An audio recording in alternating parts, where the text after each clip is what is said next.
Pinaniwala tayo na ang pagtanda ay katumbas ng pagbagal, ng pagkawala ng sigla at ng pamamaalam sa pagiging malapit sa mahal natin sa buhay. Pero bro, hindi yan totoo. Malaking kasinungalingan yan.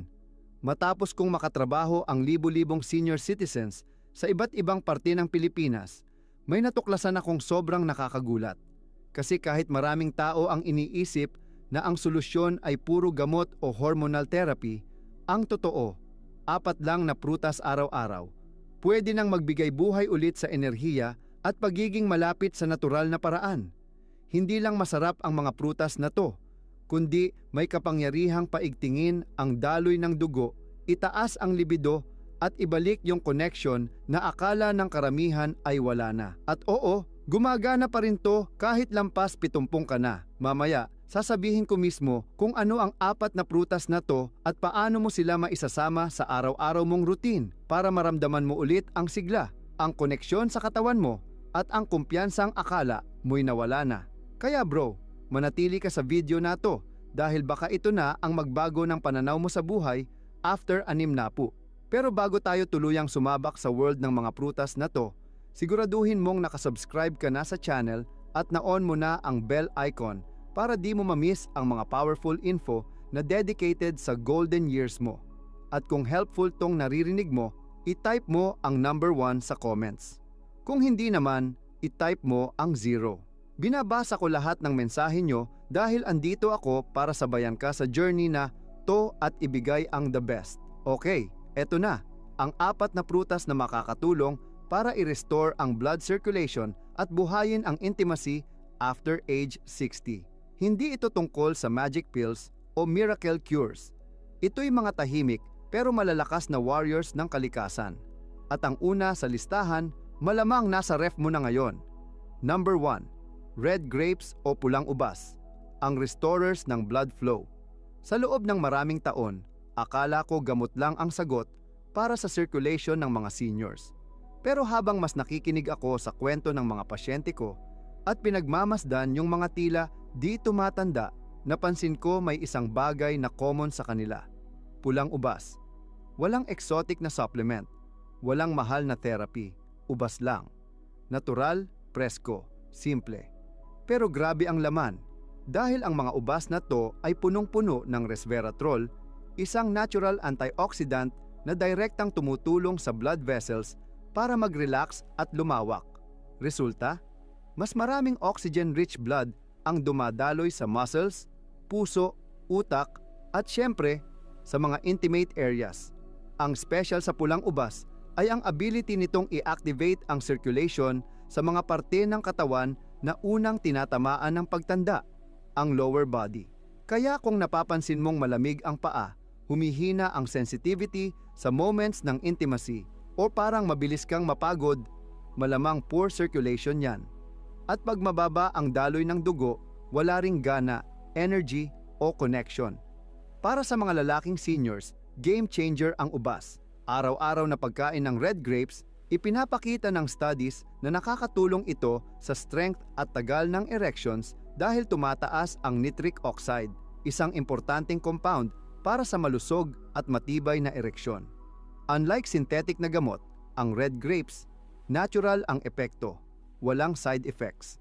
Para naman sa mga babae, nakakatulong ang red grapes sa vascular sensitivity at pelvic blood flow, na karaniwang bumababa habang tumatanda. Resulta, mas comfortable, mas mainit, at mas rich ang emotional experience sa mga intimate na sandali. Hindi lang basta bumabalik ang function, kundi bumabalik ang pakiramdam. Nakakabilib talaga na ang simpleng ubas ay kayang ibalik ang akala nating nawala na. Marami akong nakilalang senior couples na bumalik after ilang buwan na may ngiti sa labi. Hindi raw nila akalain na isang simpleng habit ay kayang magbago ng buong bahagi ng buhay nila. At sa tuwing nakikita ko silang masaya, ngiti rin ako. Kasi hindi ito milagro, ito ay science at tamang desisyon. At ang mas exciting, simula pa lang, dahil ang next na prutas, hindi lang para sa blood circulation, protector pa ng kidneys at tahimik na guardian ng intimate health. Number 2, cranberries o red aratiles sa local version, ang kidney guardians. Kung may isang prutas na matagal kong hindi pinansin, ito yon, cranberries.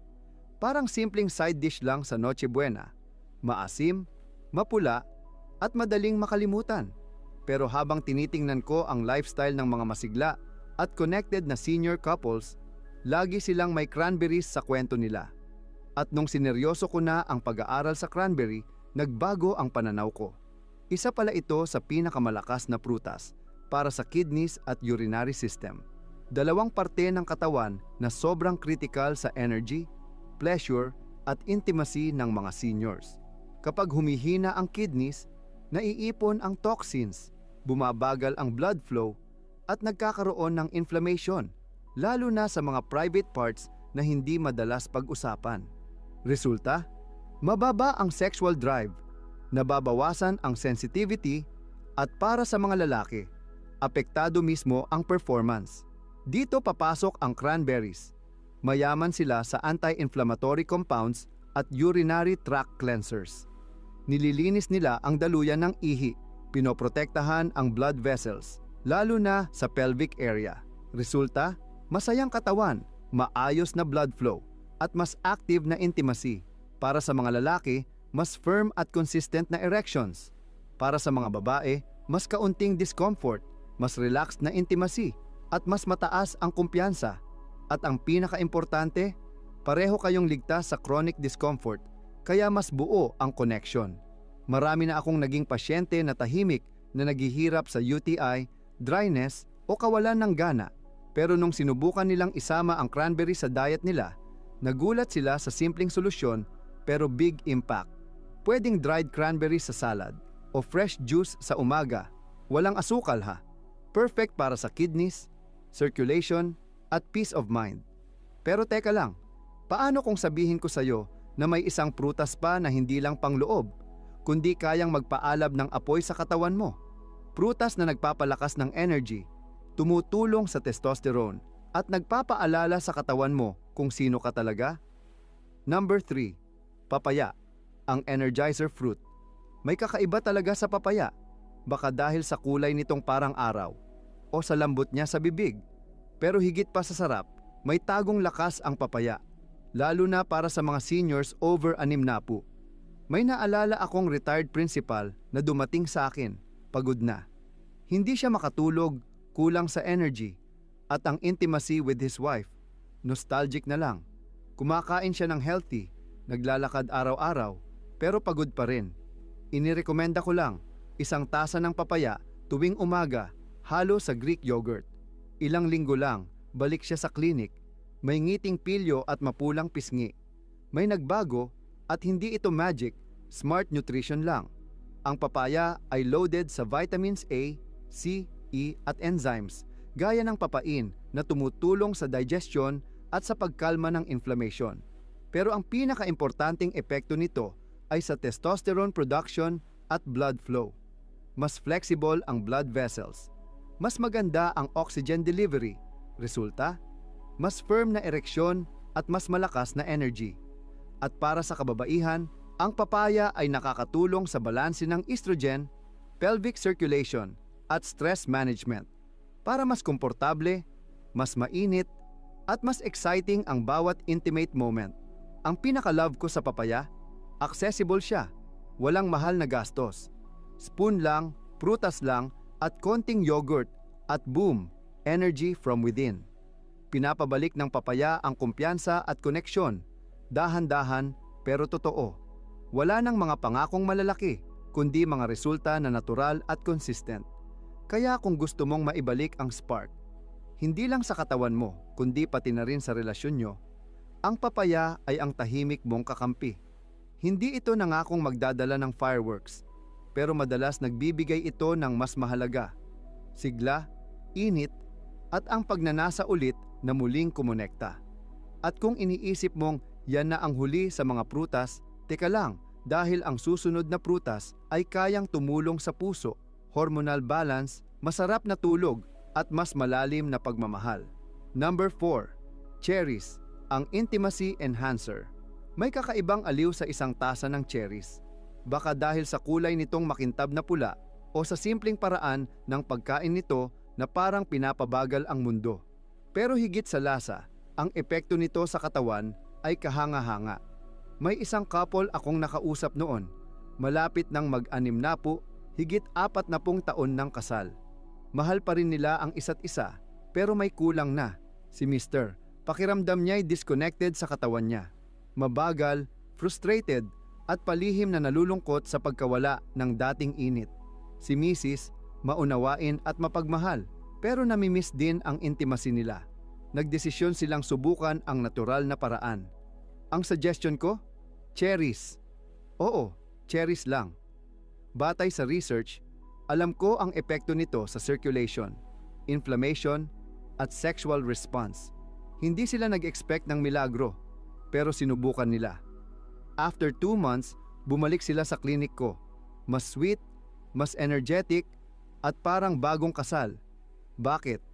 Dahil ang cherries ay loaded sa anthocyanins, mga antioxidant na kayang bawasan ang inflammation sa arteries, pataasin ang nitric oxide production, at i-improve ang vascular health sa buong katawan. Kaya mas malayang dumadaloy ang dugo, hindi lang sa puso at utak, kundi pati sa mga bahagi ng katawan na responsible sa sexual excitement, sensitivity, at connection. Daloy ng dugo sa ari, resulta, mas matibay at mas matagal na erections nang walang gamot.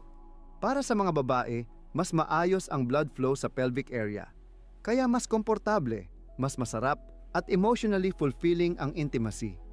At ang pinaka-amazing, may natural melatonin ang cherries. Kaya nakakaganda ng tulog. At kapag mas maayos ang tulog mo, bumababa ang stress, umaayos ang hormones, at lumalawak ang kapasidad mong magmahal at kumonekta. Hindi ito instant transformation, pero tahimik na naglalagay ng foundation para sa isang mas malalim na koneksyon sa sarili at sa minamahal. Pinapalambot ang blood vessels, tinutulungan ang hormone cycles, at binabalansi ang isipan at katawan. Sa panahon ng mabilisan at artificial na solusyon, ganitong klasing healing ang tunay na kayamanan. Sa dami ng nakatrabaho ko, nakita kong literal na nabago ng cherries ang relasyon ng magpartner. Hindi dahil na-resolba lahat ng problema agad, kundi dahil binuksan ulit ang pinto para sa bagong koneksyon. Pinapaalala nito sa katawan kung gaano pa karami ang kaya mo. Minsan, yun lang ang kailangan para maibalik ang lapit. Ngayon nakilala mo na ang 4 na prutas na ito, baka tanong mo, paano ko sisimulan? Huwag kang mag-alala. Hindi mo kailangang gawing komplikado. Mas exciting nga dahil simple lang ang kailangan mong gawin. Kung umabot ka na sa parteng ito ng video, ibig sabihin, may part ng sarili mong handang magbago. Maaaring napapansin mong lately, parang kulang ka sa energy, mas disconnected, o sawa ka na sa sinasabing normal lang yan dahil tumatanda ka. Pero bro, gusto kong sabihin sa'yo, hindi lahat ng sinasabi nilang normal ay dapat mong tanggapin. Kasi ang totoo, gusto pa ring sumagot ng katawan mo. Gusto pa rin nitong gumaling. At sa tamang pagkain, kayang-kaya. At yan ang gusto ko sa approach na to. Hindi mo kailangan ng diet na mahigpit, mamahaling supplements, o grabe sa effort na routine. Ang kailangan mo lang ay frutas. Natural, buo, at talagang kilala ng katawan mo. Simulan mo sa maliit. Pumili ka lang ng isa sa 4 na prutas. Yung pinakapaborito mo, pwedeng isang dakot ng pulang ubas tuwing hapon. O isama mo ang dried cranberries sa oatmeal mo.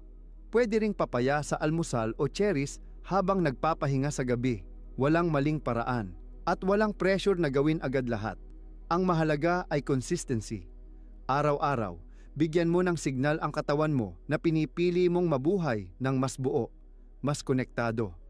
Sa loob ng ilang linggo, baka mapansin mong mas mainit ang palad at paa mo, mas malinaw ang isip, mas malalim ang tulog, o meron kang kalmadong spark sa intimacy. Mga signal yan na nagsasabing, andito pa ako. At isa pa, matagal ko na tong natutunan sa trabaho ko kasama ang mga senior sa buong bansa. Hindi kailanman huli ang lahat. Nakita ko na ang mga lalaking nasa 72 taon na nagkabalikan ang intimacy sa partner matapos ang taong tahimik na distansya. Mga babaeng natutong mahalin ulit ang katawan nila. Hindi dahil bumata sila, kundi dahil pinangalagaan nila ang kung anong meron sila ngayon. Kaya ngayon, tingnan mo ang ref mo, fruit basket mo, o grocery list mo ng may panibagong mata. Huwag lang bilang pagkain. Tingnan mo sila bilang tools, gifts, steps forward. Simulan mo ngayon, hindi dahil sinabi ko, kundi dahil deserve mong makaramdam ulit ng sigla, lakas, at tunay na buhay. Alam mo na kung anong dapat gawin. Nakita mo na kung ano ang posible. Ngayon, nasa iyo na ang susunod na hakbang. At andito lang ako, susuporta sa bawat hakbang mo. Huling paalala, ito pa lang ang simula. Minsan, dumarating tayo sa punto sa buhay na tahimik tayong pumapayag sa mas kaunting energy, mas kaunting lambing, mas kaunting connection. Hindi dahil gusto natin, kundi dahil parang yun ang sinasabi ng edad. Pero gusto kong sabihin sa'yo, hindi yan totoo. Hindi ka tapos, hindi ka huli, at hindi sumusuko ang katawan mo. Yung 4 na prutas na yon, red grapes, cranberries, papaya, at cherries, hindi lang basta-basta. Hindi lang listahan ng grocery, isa tong paanyaya. Paanyaya na maalala mo kung gaano karami pa ang kaya mong maramdaman. Paanyaya na alagaan hindi lang ang circulation mo, kundi ang tiwala sa sarili, ang intimacy, at ang pakiramdam ng pagiging tunay na buhay. Isipin mo lahat ng nagawa ng katawan mo para sa iyo. Lahat ng hirap, puyat, tawa, tagumpay, at sakit na dinaanan. Lahat ng pulso ng puso mo. Lahat ng galaw ng dugo mo. Ngayon na may oras ka na para namnamin ang mahalagang sandali, deserve mong suportahan ng katawan mo. Hindi ito magic, pero revolusyon itong tahimik. Saan man hindi umabot ang gamot, doon nakakapasok ang prutas. Sa maliliit na ugat, hormone pathways, at sa memorya ng katawan kung paano magmahal at mahalin. Sana, ang baunin mo sa video na to ay hindi lang listahan ng prutas, kundi paninindigan.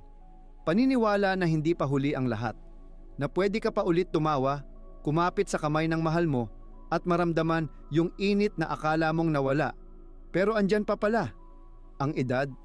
Hindi lang siya nananakaw, may binibigay din siya. Mas malalim na pagmamahal, mas totoo, mas tapat. At kapag maayos ang daloy ng dugo, bukas din ang puso mo para tanggapin lahat ng ito. Kaya kung bukas, ang tanging gawin mo lang ay kumain ng mangilan-ngilang cherries o isama ang ubas sa bag mo bago maglakad, gusto kong malaman mo ito. Pinipili mong mabuhay ng may layunin. Pinipili mong alagaan ang katawan mo. Hindi dahil sira ito, kundi dahil marami pa itong kayang ibigay. Ito bro, hindi ending. Ito ang bagong simula. Isang simula ng mas masiglang katawan, restored na intimacy, at muling pagkilala kung sino ka talaga sa ilalim ng lahat ng layers ng panahon. Buong buhay mo, inuna mo ang iba. Ngayon, panahon mo naman. Deserve mong maging masaya ulit. Deserve mong makaramdam ng connection. At ang pinakaastig sa lahat, ang journey na to nagsisimula lang sa isang kagat ng prutas. Kung napukaw ka ng mensaheng ito, bro, mag-share ka sa comments ng isang insight o plano mo na gagawin simula ngayon. Sama-sama tayong magsuportahan sa journey na to papunta sa mas may kamalayang, mas makabuluhang pamumuhay.